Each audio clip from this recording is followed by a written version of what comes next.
चलो, हाँ बानी क्या डाउट था आपका, ये बताइए, आपका डाउट क्या था ये बताइए।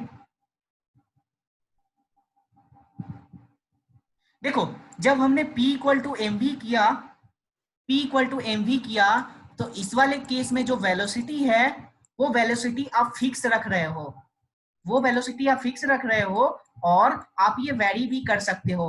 अगर आपने कोई दो केस लिया, एक केस 1 है और दूसरा केस 2 है ना, तो अगर दोनों केस में अगर आपने वेलोसिटी चेंज किया तो ये क्या इंपैक्ट करेगा, आपका पी भी चेंज हो जाएगा, जो पी का वैल्यू है ये भी चेंज हो जाएगा।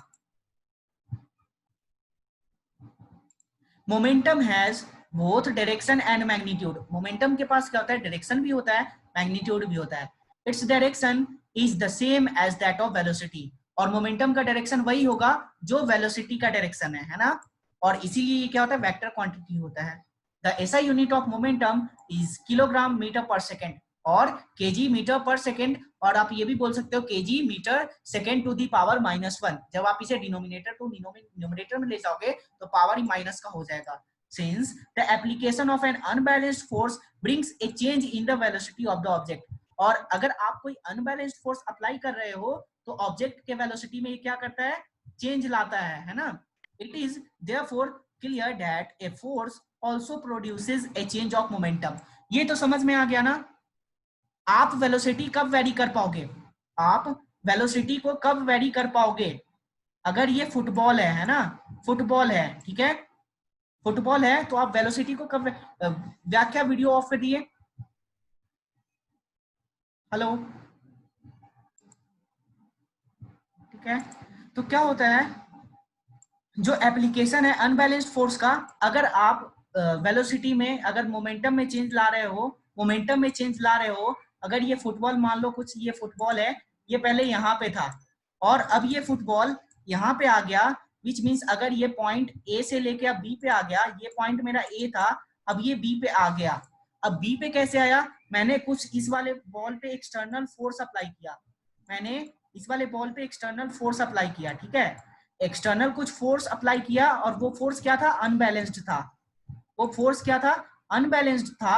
अगर आप बैलेंस फोर्स अप्लाई करते, अगर आप बैलेंस्ड फोर्स अप्लाई करते तो ये बॉल अपने पोजीशन पे रेस्ट में ही रह जाता, लेकिन आपने एक अनबैलेंस्ड फोर्स अप्लाई किया है जिसके कारण ये पॉइंट ए से लेके बी पे आ गई है ना।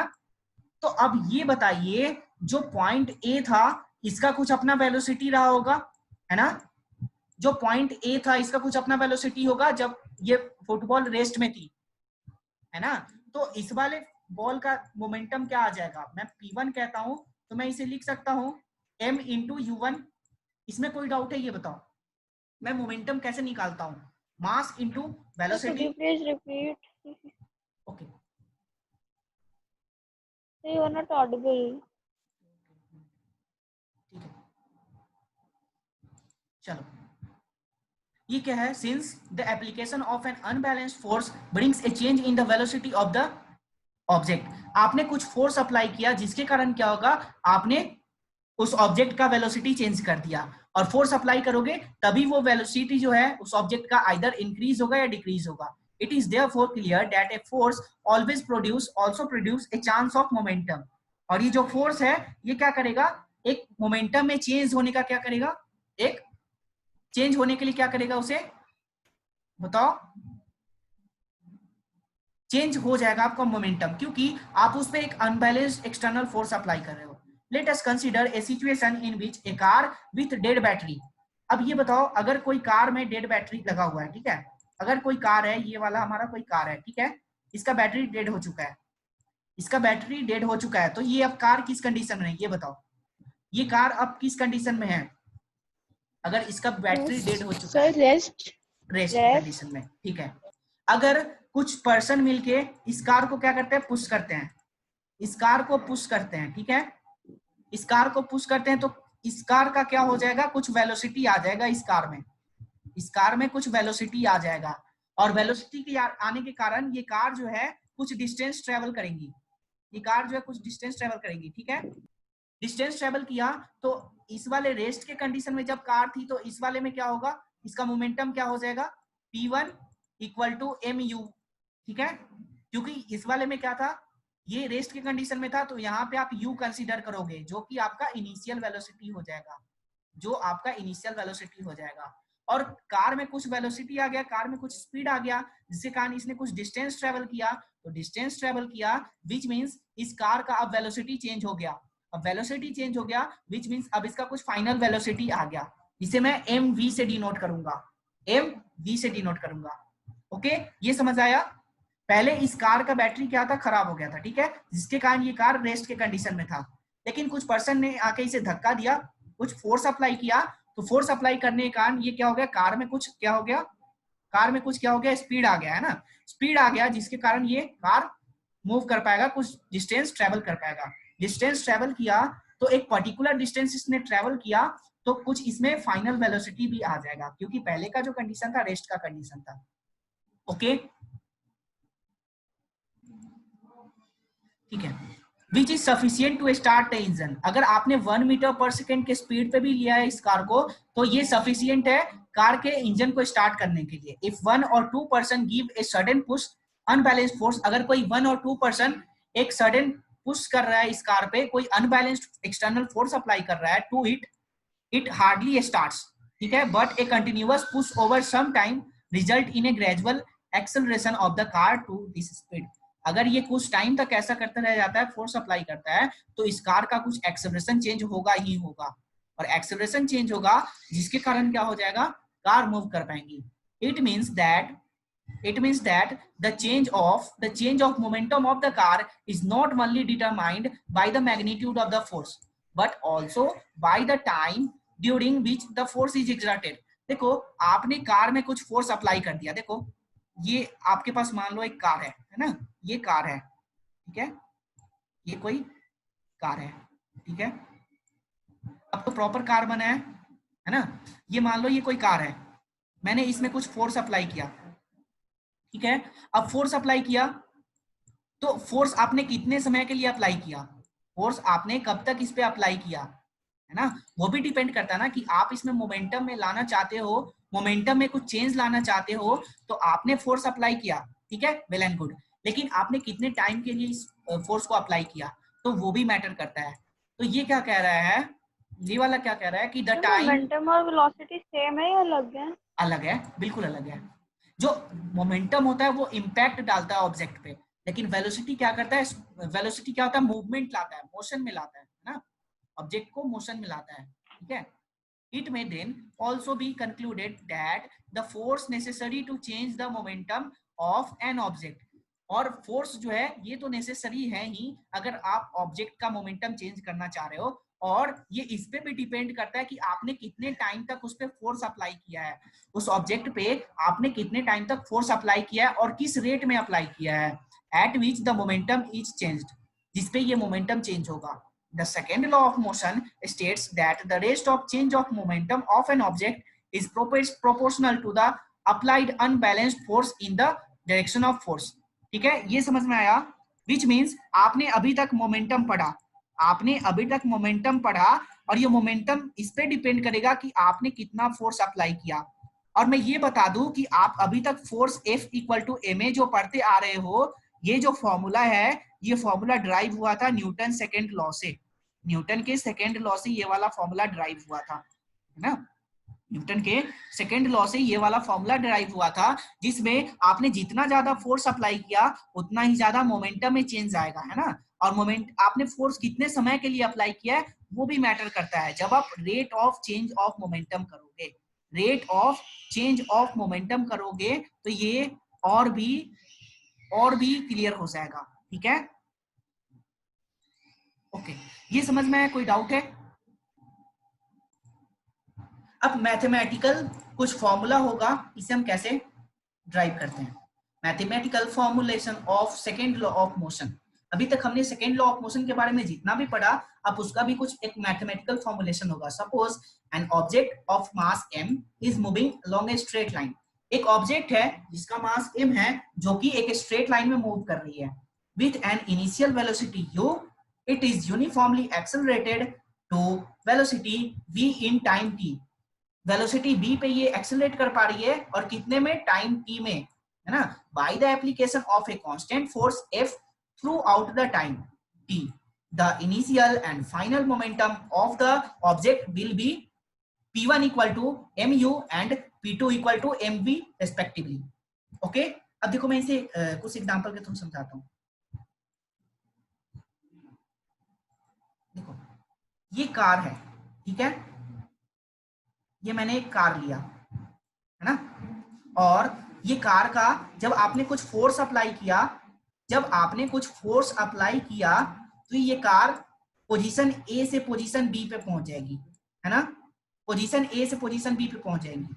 तो इसे इसको मूवमेंट कराने के लिए, इसमें मोमेंटम लाने के लिए मुझे कुछ फोर्स अप्लाई करना होगा, मुझे कुछ फोर्स अप्लाई करना होगा।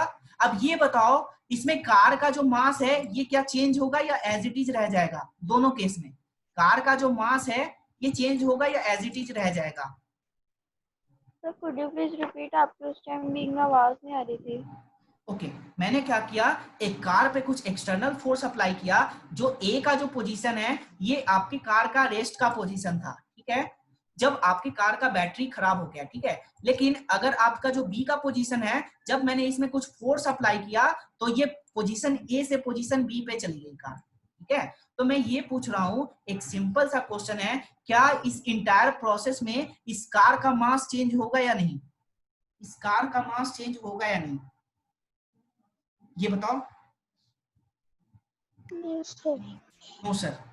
और विष्णु क्यों चेंज नहीं होगा, ये बताइए विष्णु, ये क्यों चेंज नहीं होगा?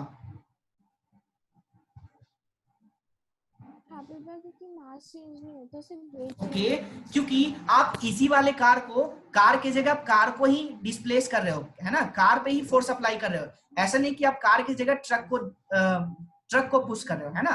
तो कार का जो मास पहले था वही अभी भी वही वाला मास रह जाएगा। तो मैं पूछता हूं कि पॉइंट ए पे आपका मोमेंटम क्या आ जाएगा? पॉइंट ए पे मैं मोमेंटम पूछूं तो क्या आ जाएगा? P, और ये इनिशियल है तो PI, मैं कहता हूं PI क्या हो जाएगा, मैं इसे लिख सकता हूं मास इंटू वेलोसिटी, और ये रेस्ट का कंडीशन है तो मैं इसे U लिखता हूं, M इंटू U। इसमें कोई डाउट है ये बताओ, और ये इक्वेशन 1 है, इसमें कोई डाउट ये बताओ, ठीक है, कोई डाउट है? चलो, अब जो मैं इस वाले कंडीशन को मैं अगर डिनोट करता हूं तो ये क्या है, फाइनल पोजीशन है, कार का फाइनल पोजीशन है, तो मैं इसे लिख सकता हूं, फाइनल का मोमेंटम मैं लिख सकता हूं PF M इंटू V, और फाइनल वेलोसिटी होता है तो हम उसे क्या करते हैं, V से रिप्रेजेंट करते हैं, फाइनल वेलोसिटी को V से रिप्रेजेंट करते हैं। तो ये आपका इक्वेशन सेकेंड हो गया, है ना। अब अगर आपसे मैं पूछता हूं कि एक्सेलरेशन क्या होता है, तो आप क्या बोलते हो? Rate of change of velocity बोलते हो ना। तो मैं अगर आपसे इससे पूछ रहा हूं कि rate of change of momentum क्या हो जाएगा, rate of change of momentum क्या हो जाएगा, चेंज ऑफ मोमेंटम क्या होगा, तो बताइए क्या हो जाएगा? जो आपका फाइनल मोमेंटम था pf था, अगर आप इसमें से इनिशियल मोमेंटम को माइनस कर देते हो तो ये आ जाएगा आपका rate of change of momentum. तो मैं इसे लिख सकता हूं, अब देखो ये pf और pi है, जो भी आपका फाइनल मोमेंटम था उसमें से अगर आप इनिशियल मोमेंटम को माइनस कर देते हो तो मैं इसे क्या करूंगा, इसका वैल्यू पुट करूंगा, mv माइनस का mu, ठीक है। इसमें कोई डाउट है ये बताइए? अगर आप फाइनल मोमेंटम में से इनिशियल मोमेंटम को माइनस कर दोगे तो आप इसे लिख सकते हो, m कॉमन ले लिया मैंने, m into v minus u। कोई डाउट है? और आप इसे क्या बोलोगे, चेंज ऑफ मोमेंटम, मतलब मोमेंटम में कितना चेंज आया, मोमेंटम पे कितना इंपैक्ट आया, कितना इंपैक्ट आया, और इंपैक्ट कैसे आया, जब आपने कुछ एक्सटर्नल फोर्स इस पे अप्लाई किया। ओके, जब आपने इस पे कुछ एक्सटर्नल फोर्स अप्लाई किया जिसके कारण क्या हुआ, उस कार में कुछ इंपैक्ट आया, कार का कुछ वेलोसिटी चेंज हो गया, कुछ वेलोसिटी चेंज हो गया, है ना, और उसका वेलोसिटी चेंज होने के कारण उसका मोमेंटम भी चेंज हो गया। और वेलोसिटी क्या था, पहले आपका इनिशियल वेलोसिटी u था और फाइनल वेलोसिटी v था। तो देखो ये मैंने क्या बताया कि rate of change of momentum आपने फाइंड आउट करना है, rate of change of momentum. तो कभी भी अगर रेट ऑफ आ जाए तो इसका मीन्स क्या होता है कि आपने कितने समय में मोमेंटम में चेंज लाए हो, आपको कितना टाइम लगा है इस मोमेंटम को चेंज लाने में, है ना। तो ये m v माइनस u हो गया, जो कि चेंज ऑफ मोमेंटम था। अगर आप इसमें t से डिवाइड कर देते हो तो इसे आप क्या बोलते हो, rate of change of momentum, rate of change of momentum. Okay, और मैंने एक अभी एक फेनोमेना बताया था, कंडीशन बताया था कि जैसे ही आप जितना फोर्स अप्लाई करोगे उसके प्रोपोर्शनल में आपका मोमेंटम भी चेंज होगा, मोमेंटम भी चेंज होगा। ठीक है, इसमें कोई डाउट है? मोमेंटम चेंज हो जाएगा, इसमें कोई डाउट है? तो मैं rate of change of momentum को मैं लिख सकता हूं कैपिटल एफ, मैं rate of change of momentum को लिख सकता हूं कैपिटल एफ। ये बताओ, क्योंकि आपने कुछ टाइम के लिए, कुछ टाइम तक, एक पर्टिकुलर टाइम तक आपने इस ऑब्जेक्ट पे फोर्स लगाया है, और इस ऑब्जेक्ट पे फोर्स लगाने के लिए ही एक पर्टिकुलर टाइम तक आपने फोर्स लगाया है, जिसके कारण ही इसका मोमेंटम चेंज हो गया है ना। तो मैं इसे लिख सकता हूं rate of change of momentum equal to u, okay, और इक्वल टू में m v minus u divide by t, है ना। और जो v minus u divide by t, ये क्या होता है, rate of change of acceleration होता है। a इक्वल टू होता है ना v minus u divide by t, है ना। ये a को मैं v minus u divide by t को मैं रिप्लेस कर सकता हूं। अगर मैंने इसे रिप्लेस कर दिया तो मैं इसे लिख सकता हूं f equal to m a, f equal to m a आप इसे लिख सकते हो। और ये आपसे कभी कभी ये क्वेश्चन पूछा जाता है कि जो फोर्स का फॉर्मूला है, जो फोर्स है वो न्यूटन के किस लॉ से ये डिराइव किया गया है, तो आप बताओगे न्यूटन के सेकेंड लॉ से ये फोर्स डिराइव किया गया है, न्यूटन के सेकेंड लॉ से ये फोर्स का फॉर्मूला डिराइव किया गया है, जिसमें आपका जो फोर्स होता है वो डायरेक्टली प्रोपोर्शनल होता है rate of change of momentum के, rate of change of momentum के डायरेक्टली प्रोपोर्शनल होता है, इसलिए ये डिराइव किया गया है। ठीक है, समझ में आया? कोई डाउट? तो यहां से इस वाले लॉ से मैंने दो फॉर्मूला सीखा, एक तो था P equal to m v, है ना, और दूसरा फॉर्मूला क्या था कि आप अगर ये चेंज करते हो इसमें तो एम बी माइनस का एम यू, इसमें दो वेलोसिटी आपने इंक्लूड किया, दो वेलोसिटी इंक्लूड किया, और अगर इसमें मैं m कॉमन ले लेता हूं तो ये m minus m into v minus u हो जाएगा। और अगर मैं यही बोलता हूं rate of change of rate of change of momentum, rate of change of momentum, तो ये इक्वल टू आ जाएगा, जो मोमेंटम में चेंज आया था वो क्या था, एम वी माइनस यू, और जैसे ही रेट ऑफ आ गया, जैसे आपने बोला था ना rate of change of velocity, वैसे ही आपने ये बोला rate of change of momentum, तो रेट में कुछ चेंज आया तो ये कुछ टाइमिंग की भी बातें कर रहा है। और आपने पढ़ रखा है कि एक्सेलरेशन क्या होता है, एक्सेलरेशन का फॉर्मूला आता है a equal to v minus u divide by t. तो मैं इस इंटायर को रिप्लेस कर सकता हूं ए से, मैं लिख दूंगा m इंटू ए, और rate of change of momentum जो होता है ये डायरेक्टली प्रोपोर्शनल होता है फोर्स के, तो मैं इसे f से रिप्लेस कर दूंगा। आप यहाँ पे मोमेंटम की बातें नहीं कर रहे हो, rate of change of momentum की बातें कर रहे हो, जो कि f होता है, और f हो गया f equal to m a, where m is mass और a इज एक्सेलरेशन। जो a है ये आपका एक्सेलरेशन है, और जैसे आपने मोमेंटम में पढ़ा था m इंटू बी, यहाँ पे होता है m इंटू ए। इसका ऐसा यूनिट क्या होता है, न्यूटन और kg metre per second square.